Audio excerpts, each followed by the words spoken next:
Impressionism, capturing the moment.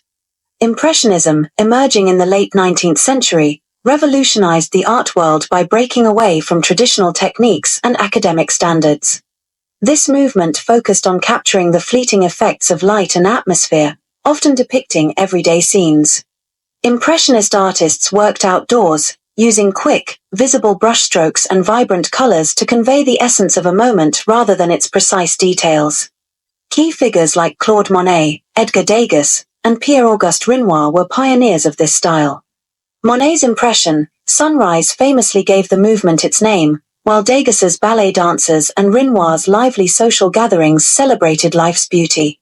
Impressionism invited viewers to see the world with fresh eyes, emphasizing emotion and perception over realism, and laid the groundwork for modern art movements.